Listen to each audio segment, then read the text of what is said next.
аудиокитоб дар Азия Плюс. қироаткунанда Субҳон Ҷалилов. Садриддин Айнӣ. Таърихи инқилоби Бухоро. Баргардонанда ва мураттиб Раҳим Ҳошим.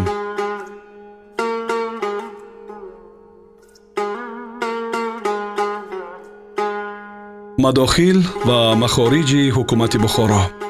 азбаски маҳалли мадохил ва махориҷи як мамлакат ба аҳволи сиёсӣ ва иқтисодии он таъсири зиёд дорад ва вазъияти сиёсӣ ва иқтисодии ҳар як мамлакат аз омилҳои муҳими инқилоби сиёсӣ ва иҷтимоӣ дар он аст, вақти навиштани таърихи инқилоби Бухоро ба таври мухтасар ҳам бошад, нишон додани маҳалли мадохил ва масорифи ҳукумати амир лозим мебошад. мадохили ҳукумати амири Бухоро расман ва асосан аз хироҷ ва закот буд. хироҷ аз заминҳои корам гирифта шуда, закот аз молҳои тиҷорати дохилӣ ва хориҷӣ, аз рама ва галаҳои дар даштҳо чаранда гирифта мешуд. дар замони амир Музаффар бо раҳнамоии қозӣ Садриддин ба бозорҳо ба номи аминона андозе вазъ карданд. хироҷ, ки дар замонҳои собиқ дар миқдори муайян ва сабуктаре гирифта мешуд, дар замонҳои охир ба дараҷаи гирифтани тамоми маҳсули деҳқон расида буд. закот, ки шаръан соли як бор аз рӯи ҳисоби муайяни ҳадди маълуми мол, ки додани закот бар он воҷиб аст, гирифта мешуд. вақтҳои охир соли 10 бор ҳам гирифта мешуд. аз мардикороне ки пулашон ба 100 тангам намерасид, закот гирифта мешуд. чунончи моҳи июли соли 1914 дар Чорҷӯй будам. шабе дар Девонабоғ дар закотхона меҳмон шудам. нисфи шаб одамони закотчӣ қариб 20 нафар мардикори туркмани Чорҷӯиро, ки аз поезди Ашқобод фаромада буданд, ба закотхона оварданд ва то эзор ва эзорбанди ин бечорагонро кофта аз баъзе 10, аз баъзе 20 рупия пул ёфтанд. баъд номи ҳамаи ин фалокатзадагонро ба рӯйхат дароварда, ҳамаи шуморо ба сабаби пинҳон кардани пулҳоятон аз закот ба зиндон мефиристем гуфта тарсонданд.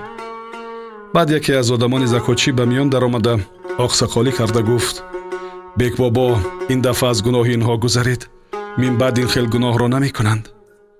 закотчии бек гуфт: хуб, ин дафъа гузашт мекунам, аммо боз ба даст рафтан ба ҷаноби амир арз карда 75 чӯб занонда ба зиндон меандозам ва ба дасти ҳар кадом аз пули худашон 2 рупиягӣ дода, равед ҷаноби амирро дуо кунед гуфта, ба мардикорҳо рухсати рафтан дод ва пулҳоро ба ҳамёнаш андохт.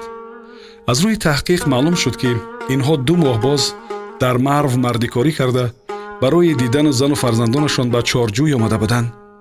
ин буд роҳи закот ҷамъ кардан. манбаи дигари воридоти мамлакат аз тортуқ ё ҳадияҳои қозиҳо, раисҳо, миршабҳо ва аз ин қабил маъмурон буд. ба ҳисоби тахминии соли 1913 даромади ҳукумати Бухоро 30 миллион сум буд. ин маблағ фақат ҳисоби маблағе буд, ки ба хазинаи амир медаромад. пулҳое ки маъмурон ва одамони онҳо аз халқ мегирифтанд, ба ин намедаромад. масорифи асосии ҳукумати Бухоро маблағҳое буд, ки ба сарбоз ва элнукарҳо пардохта мешуд. пеш аз инқилоби соли 1917 сарбози амир 6000 нафар буда, моҳона ва дигар хароҷоти онҳо 1 миллион сум тахмин мешуд. элнукарҳо 1000 нафар буда, хароҷоташон тахминан 100 000 сум буд. хилъат ва маблағҳое ҳам, ки ба саркардагони дафқабаромада ва муллоҳо дода мешуд, тахминан соли 1 миллион сум буд. ба ҳамин ҳисоб масорифи умумии амир солона 2 миллиону 200 000 сум буда, хароҷоти дигар, зебу ороиши дарбор ва разолатҳое аз қабили ишратҳои шабонаи махсус буданд. ба маъмурони идораҳои мулкӣ ва хидматгорони дарбор, ба қозӣ, раис ва бекҳо ва ба одамони онҳо ҳеҷ маоше дода нашуда, тамоми маишати онҳо ба таври ғайримаҳдуд ба гардани фуқаро бор мешуд. аммо барои соҳиби аслии мамлакат, барои халқ, ки хазинаи ҳукуматро пур ва шиками тамоми маъмуронро сер мекард, як пул ҳам сарф намешуд. ба корҳое аз қабили маорифи халқ, нигаҳдории тандурустӣ, таъмири роҳҳои умумӣ, тақсими об, дастгирӣ ба камбағалон ва ёрӣ ба деҳқонон пул сарф кардан он сӯистад, ҳатто номи ин қабил масъалаҳоро ҳам дар миён намегузоштанд. хулоса аз 30 миллион суме ки ҳар сол ҷамъ мешуд, як қисмаш фақат ба айшу ишрати амир сарф шуда, дигараш барои муҳофизати тахти амирӣ аз шӯришу исьёнҳои эҳтимолии мардум захира мешуд. дар ҳукумати Бухоро чунон ки ҳеҷ як идораи мунтазаме набуд, дафтари мадохил ва махориҷи мунтазаме низ вуҷуд надошт.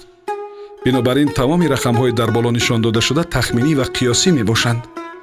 инро низ бояд қайд кард ки ин ҳисоби боло ба пеш аз инқилоби марти соли 1917 оид мебошад. пас аз ин бо зиёд шудани мадохил барои сарф кардан ба зидди инқилоб махориҷ низ зиёд шуд.